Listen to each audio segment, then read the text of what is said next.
Yo trabajaba en la Procuración General de la Nación y tenía en ese momento, cuando me convocaron, 27 años. Trabajaba desde el 74 ahí, cuando terminé el colegio.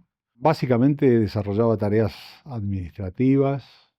No tenía experiencia en instrucción como tenían los juzgados penales o en la Procuración, en un trabajo más de escritorio. Cuando llega la democracia, cuando llega Alfonsín al gobierno y saca los dos decretos de juzgamiento a los militares y a las cabezas guerrilleras, en la Procuración, el procurador en ese momento era Octavio Gauna, designa a dos personas de la Procuración para trabajar, uno en las causas contra la guerrilla y otro para colaborar con el equipo de la Fiscalía de la Cámara Federal. A mí me designaron para trabajar con Romero Victorica, que era el fiscal adjunto designado para llevar adelante los juicios contra las cabezas guerrilleras. Empecé a trabajar ahí en una causa que tramitaba en el Federal de San Isidro. Era Piotti el juez federal, y era un trabajo básicamente más judicial, de punteo de causa, buscando datos, etc. Trabajé ahí hasta que lo extraditan a Firmenich de Brasil y lo llevan al juzgado a prestar declaración indagatoria. Y un día Moreno Campo me dice, yo estaba casado, tenía 3 hijos ya. Creo que en la película incluso lo cuento también así, porque además de trabajar en la justicia me había conseguido un trabajito part-time en el hipódromo de San Isidro, vendía boletos los días de carrera para pagar un crédito. Y un día Moreno Campo me dice, che, ¿no querés venir a trabajar a la fiscalía? Estamos necesitando gente. Y él era secretario letrado en la Procuración. Creo que hay horas extras, me dijo. Y yo le digo, bueno, vamos a ver, qué sé yo. En esa época todavía no había mucha conciencia de qué era cómo había sido en realidad todo lo que se conoce hoy de la represión por parte del gobierno militar. Se sabían cosas, pero no de los detalles de hoy. Y bueno, y ahí fui a la fiscalía, dejé mi trabajo con Romero Victorica y partí a la fiscalía. En la fiscalía de la Cámara fue muy loco porque yo, por lo menos la sensación que tengo hoy es que llegamos ahí y la idea que tenía yo era que nadie sabía qué era lo que había que hacer. La Cámara ya se había abocado a la causa del Consejo Militar, porque el Consejo Militar ya había dicho que no iba a juzgar. Y la Fiscalía estaba trabajando con un grupo muy reducido, estaba Sergio Delgado, porque era conocido de Estrasera y él había empezado a trabajar en la Fiscalía, y estaba empezando a trabajar Maco Somiliana, Carlos Somiliana, y básicamente estaban haciendo punteos de causas, de habeas corpus, etcétera, y mirando expedientes que nosotros llamábamos carátulas blancas, que eran las expedientes de la morgue de cadáveres NN, que estábamos tratando de saber cuál era el origen de esos cuerpos, ¿no? Y cuando llega Moreno Campo dice, che, acá tenemos que trabajar de otra manera, tenemos que trabajar como la justicia americana, tenemos que salir a buscar la prueba porque de esta manera no vamos a poder hacerlo. La estructura del Poder Judicial no era muy amigable para tampoco trabajar en eso, la policía tampoco, porque la policía había participado de la represión. Y bueno, ya se había presentado el informe de la CONADEP, y entonces la idea fue, vámonos a ver, ahí teníamos toda la prueba inicial, la sacamos de ahí. Nos pasamos un mes y medio en el Centro Cultural San Martín, que estaba ahí, ya no era la CONADEP, ya se había disuelto, estaba la Subsecretaría de Derechos Humanos. Nos pasamos ahí mirando legajos, buscando datos. La idea era buscar casos, además de los que ya eran conocidos, como por ejemplo la noche de los lápices o el secuestro del hijo de Graciela, Fernández Meijide. Había montones de casos ya que eran de público conocimiento. Empezamos a mirar prueba y trabajamos mucho con dos chicas que estaban ya trabajando en la secretaría. Una era María del Carmen Tucci, que terminó integrándose al equipo de la Fiscalía, y Mabel Colalongo también, que falleció. Y ellas fueron las que más o menos nos fueron guiando sobre qué casos ver y a dónde orientarnos. La idea era probar que había un plan estratégico que había sido desarrollado por las Fuerzas Armadas en todo el país de la misma manera. En ese momento eran 9.000 y pico de denuncias, de casos. Después empieza la discusión, si eran 10, 20.000, no me importa. Era imposible llevar 9.000 casos para que pasaran por la audiencia. Seleccionamos 711 casos, básicamente de los centros clandestinos que en ese momento eran conocidos, la ESMA, acá en Capital, ¿no? La ESMA, Vesubio, en el Camino de Cintura, Atlético, Banco, Olimpo, Mansión Seré, Orleti, en Córdoba, La Perla, en Tucumán había varios, en Mendoza, Bahía Blanca, Mar del Plata, fueron básicamente de los que pusimos foco. Y los casos que estaban denunciados en la CONADEP eran algunos que incluso no estaban con demasiada prueba. De golpe eran simples denuncias de un familiar que decía: mi hijo desapareció en tal fecha y dice fulano de tal que lo vio, pero nada más que eso. Entonces empezamos a tratar de tejer esa madeja de conocimiento que tenían los testigos de gente que había pasado por cada centro en distintos tiempos. Y armamos un fichero que en su momento las defensas decían que teníamos una gran computadora que el Poder Judicial nos había proporcionado, y eran unas fichas de color celeste y rosa, de acuerdo al sexo de la víctima, en una caja de zapatos, y con eso la manejábamos. Y a partir de ahí empezamos a esos casos que habíamos seleccionado a llenarlos de prueba, digamos. No quedarnos solamente con la mención de la denuncia en CONADEP. Nos distribuimos, entre comillas, el país. Había que viajar, y entonces en grupos de a dos, yo viajé con Sergio justamente a Delgado, a Mendoza, viajé a Rosario con Mabel Colalongo y viajé a Neuquén con Nicolás Corradini, que era también venía de la Procuración General, que falleció. Y bueno, y otro grupo fue al norte, hizo Córdoba, Tucumán, Jujuy. Yo tomé casos de Mar del Plata. Algunas de las chicas, Mabel Colalongo y María del Carmen Tucci, avanzaron con el tema de los pozos famosos de la provincia de Buenos Aires y en el área de Camps. Y bueno, y así fuimos armando los casos. En aquel momento piensen que era todo anotar a mano en un cuaderno. No existían los grabadores, nada, no teníamos esa tecnología. A los testigos que ubicábamos, los convocábamos en las cámaras federales del interior, en las fiscalías de las cámaras. Los fiscales nos daban un lugar y entonces citábamos a la gente ahí. Todo era por teléfono, vía telefónica. Algunas charlas que he dado, incluso en colegios, les he dicho, hablábamos por teléfonos que eran de baquelita, que ni saben lo que es la baquelita. Y bueno, y así nos empezó a pasar que llegábamos al interior y había gente haciendo cola para hablar con nosotros. Llegaban dos chicos de 27 años, 25 años. Algunos pensaban que iba a Estracera no viajó, en Moreno Campo tampoco, salvo a Rosario, que viajó conmigo. Bueno, y así fuimos armando la prueba en una ventana muy cortita, porque cuando la Cámara toma el juicio, uno de los cuestionamientos que hacían los comandantes era que no sabían sobre qué hechos se los indagaba. Contra la vocación de la Cámara presentaron recursos, que se fueron a la Corte, y hubo un tiempo que la causa completa estuvo en la Corte hasta que decidieran el tema de los recursos. Y entonces en ese tiempo fue que Estracera y Moreno Campo, estimaron: che, tenemos una ventana muy corta para juntar la prueba, para que cuando vuelvan los expedientes de la Corte estemos en condiciones, la Cámara, de tomar indagatorias y ampliar las indagatorias nuevamente.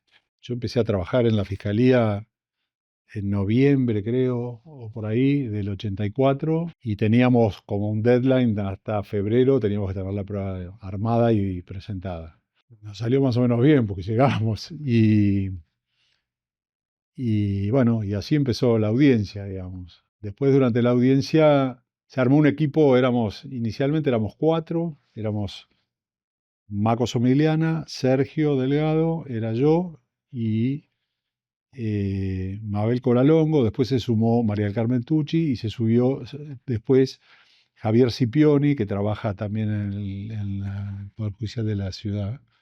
Javier era alumno de una cátedra que tenía Luis Moreno Campo en la facultad, y un día convocó, de los 60 que tenía el curso, convocó que se necesitaba gente, mano de obra, que quisiera como voluntario incorporarse a colaborar en el expediente, y se presentaron dos, Javier y una chica, y la chica voló y Javier quedó gratis. Además, nosotros teníamos el sueldo todos éramos empleados del Poder Judicial, pero que veníamos de distintos lugares y nos pagaban unas horas extras que los camaristas van a decir que sí, que nos pagaban bien, pero no nos pagaban bien.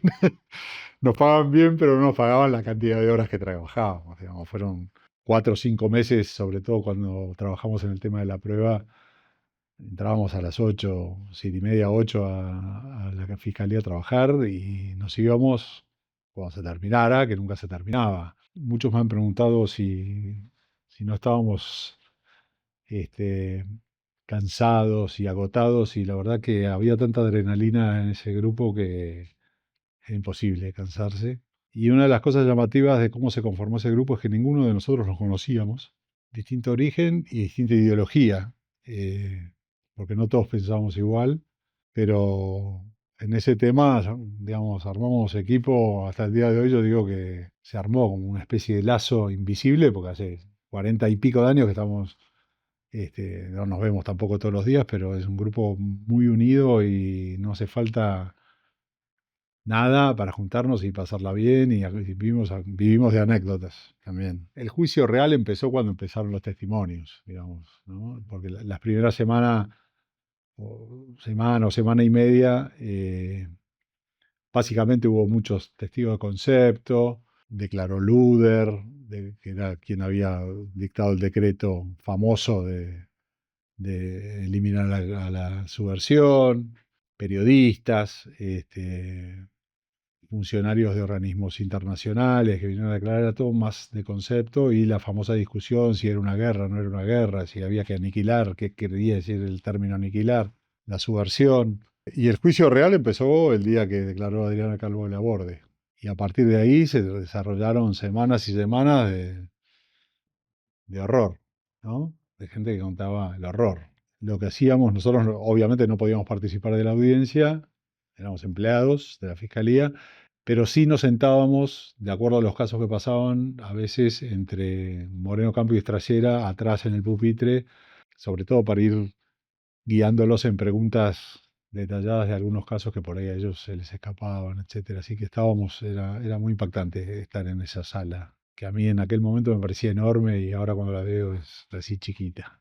Lo que nos pasaba era que además de participar en esa colaboración en la audiencia, de golpe nos dimos cuenta que lo que había que hacer era analizar la prueba que pasaba en la audiencia, pues no era nada más que ir y escuchar los testimonios. Las audiencias se grababan y videofilmaban.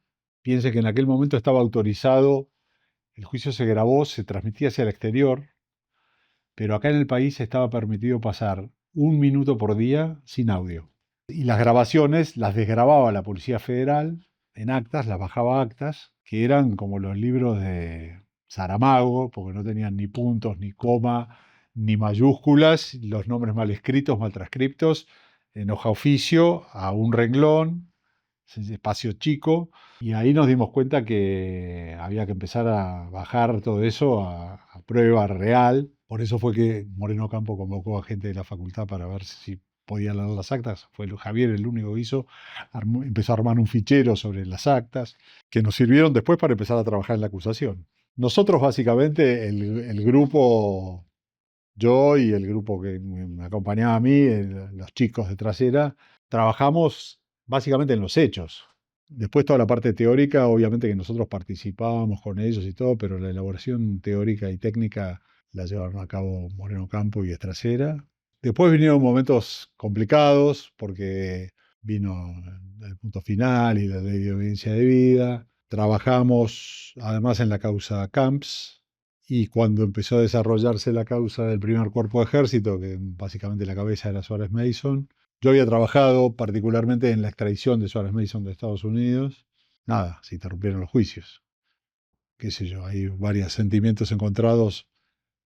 Hoy, años vista, quizás la perspectiva es distinta, ¿no? Estando uno ahí fue más difícil. Yo en el 88 fui el único que se fue de la justicia, todos los demás quedaron, y terminé trabajando en un registro automotor y en la profesión con Moreno Campo en el estudio. Después, cuando a él lo designó fiscal en la Corte Penal Internacional, el estudio cambió de nombre, pero igual que de ahí hasta hace unos pocos años.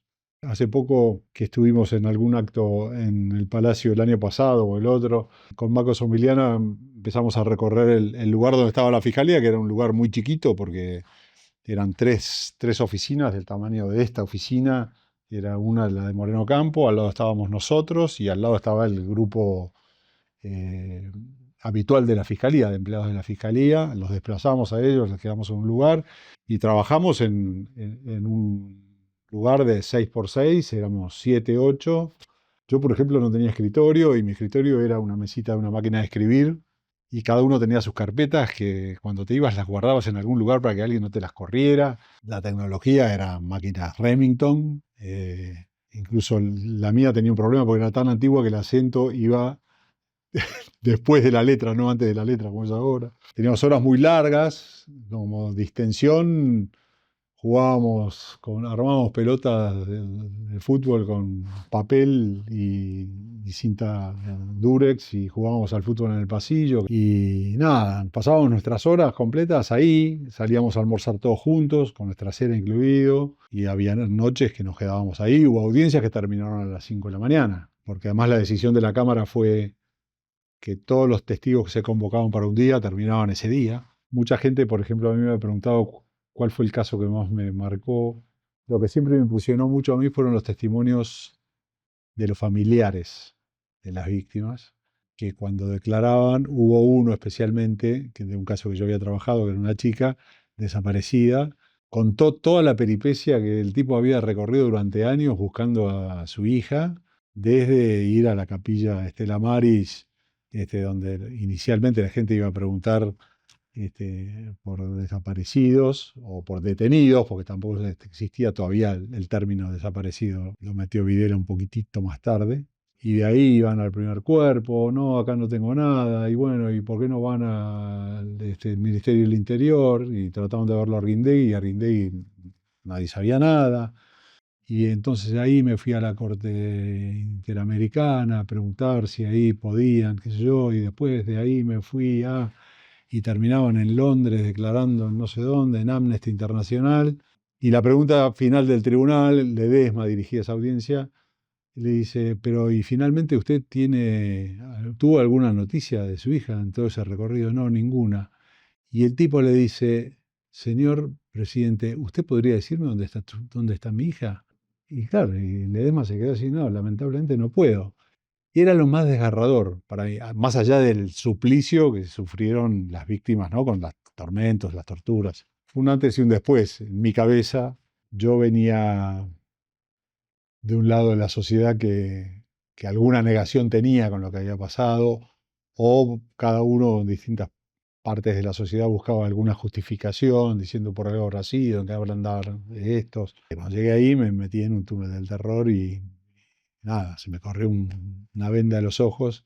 Siempre digo que soy un Lucas Palacios antes y después del juicio. Yo lo que tengo es el orgullo de haber trabajado para mí en un juicio que fue una bisagra y un puntal de la democracia que empezaba en ese momento. Lo bueno sería poder seguir difundiendo eso y que la gente tenga noción de lo que ese juicio significó, ¿no? Porque fue el primer juicio oral bueno, acá en la Argentina, pero además en el mundo. No hay un juicio como ese en ningún otro lugar del mundo donde un tribunal civil juzga a una dictadura que acababa de terminar y que era fuerte, porque en todos los otros lugares donde hubo juicios de esta similitud, eh, generalmente fueron vencedores que juzgaban a los vencidos. En este caso no. Sabíamos que lo que estábamos haciendo era muy importante, pero no teníamos idea que el juicio iba a tener la trascendencia que tuvo. De hecho, nosotros empezamos a trabajar y no se sabía si el juicio se iba a desarrollar. Después, cuando empezaron las audiencias y empezó a tomar fuerza, este, era imparable. Yo siento el orgullo de haber trabajado en ese juicio y en cierta medida, después de toda esta trascendencia que tuvo en estos últimos años, también un poco la idea de asumir el compromiso de seguir transmitiendo lo que se hizo en aquel momento para que la gente sepa. No tengo un recuerdo muy claro del día de la sentencia. Sí tengo un recuerdo muy claro del día del final de la acusación, que para nosotros fue, los jueces van a decir que no, pero bueno, fue la culminación de nuestro trabajo, en realidad, ¿no? La famosa frase de trasera final, señores jueces, nunca más. Nosotros estábamos en una platea ahí arriba, y nada, fue emocionante. La sentencia para nosotros en algún momento, en alguna medida, en algún lugar fue una decepción, porque la Fiscalía había acusado por juntas, porque considerábamos que la responsabilidad de las juntas era por igual de cada uno de los comandantes.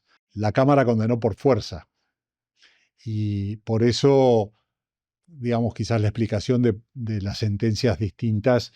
Nosotros a Agosti le habíamos pedido cadena perpetua igual que a Videla. Fue en ese momento una excepción. Hoy a la larga, y después de tantos años transcurridos, me parece que se hizo lo que realmente se pudo, que la sentencia es una maravilla. El trabajo que hicieron los jueces es increíble. No es criticable la decisión que tomó la Cámara. La Cámara tuvo la inteligencia de dejar abierta la puerta para que los juicios siguieran, porque más allá del punto final y la audiencia de vida, el famoso punto 30 de la sentencia, donde se extraen testimonios de todo lo que pasó en la audiencia y empieza a repartir causas por todo el país, después se congelaron por el punto final y la audiencia de vida, pero dio lugar a que después en el 2003 los juicios pudieran reabrirse, ¿no?